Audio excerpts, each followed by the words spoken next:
On nous dit, tout travail mérite salaire, bien sûr. Mais qu'est-ce que ce salaire? C'est d'abord un salaire net qui permet de répondre aux besoins du salarié. Malheureusement, il n'est pas à la hauteur car il y a 1,1 million de travailleurs pauvres en France. Ce sont aussi des cotisations qui financent la Sécu. Mais un tiers de la population a déjà fait l'impasse sur des soins faute de moyens. Mais alors, d'où vient le problème? Ces salaires et ces contrats ne sont pas assez flexibles. Ce sont les cotisations qui sont trop élevées. Il y a pourtant une toute autre explication, où le salarié et ses droits ne sont pas le problème. Bonjour.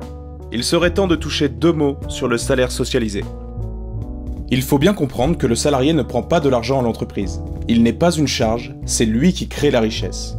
Pas de travail, pas de production. Le salaire ne doit pas permettre uniquement de survivre. S'il ne permet que de subvenir aux besoins vitaux du salarié, l'entreprise ne fait qu'entretenir la force de travail dont elle profite. Être juste une machine entretenue par l'employeur, ce n'est pas vivre dignement. Ce salaire doit permettre l'épanouissement du travailleur. Il faut aussi permettre le bon fonctionnement de la société en général et couvrir l'ensemble des besoins des individus tout au long de la vie, comme financer la formation professionnelle, le chômage, la santé, la retraite, etc. Une partie du salaire, les cotisations salariales et patronales, vont donc aller à un pot commun, la sécurité sociale, qui permettra de pallier à ces aléas. C'est le salaire socialisé. Il faut bien comprendre que la sécurité sociale est récente et fragile. Créée par le Conseil national de la résistance il y a juste 73 ans. Elle est depuis ses premiers jours sans cesse remise en cause par le capitalisme. Nombre de ses opposants utilisent l'argument du trou de la Sécu. Mais la question serait de savoir qui le creuse. Aujourd'hui, les exonérations de cotisations aux entreprises représentent environ 30 milliards de pertes au financement des caisses. Quand un employeur verse un SMIC, il ne paie que 90 € de cotisations patronales au lieu des 629 € sans les différentes exonérations. Loin d'être pris à la gorge, non?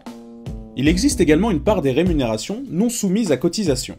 Les intéressements, par exemple, très encouragés ces dernières années, représentent une rémunération sans cotisation de 17 milliards d'euros en 2015. Si on applique le pourcentage de cotisation patronale correspondant, on atteint la somme de 7,14 milliards d'euros qui ne va pas dans les caisses de solidarité. Ceci sans compter les 42,7 milliards d'euros de dividendes qui échappent à toute socialisation. Au final, pour aider les entreprises, les choix politiques ont eux-mêmes creusé le trou de la Sécu. Ambroise Croizat, résistant, syndicaliste CGT, membre du CNR, père de la Sécurité sociale et ministre de la Sécurité sociale en 46 et 47, déclaré sur les bancs de l'Assemblée en 1950 « Jamais nous ne tolérerons que ne soit rogné un seul des avantages de la sécurité sociale. Nous défendrons à en mourir et avec la dernière énergie cette loi humaine et de progrès !» Pour protéger le travailleur, la FNIC-CGT propose un vrai salaire socialisé. C'est un salaire minimum qui permet réellement l'épanouissement du salarié. La FNIC-CGT l'estime actuellement à 1 900 € brut. C'est aussi en rétablissant la cotisation sans aucune exonération comme seul financement de la sécurité sociale. Pour ça, il faut en finir avec les nombreuses exonérations de cotisations et les primes qui échappent à la socialisation. La protection de ce salaire socialisé passe par une grille de salaire revendiquée où le salarié serait reconnu pour ses compétences et sa qualification.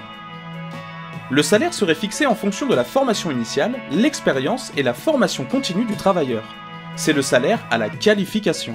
Cette grille serait la même pour tous, ce serait donc la fin de la concurrence entre les travailleurs.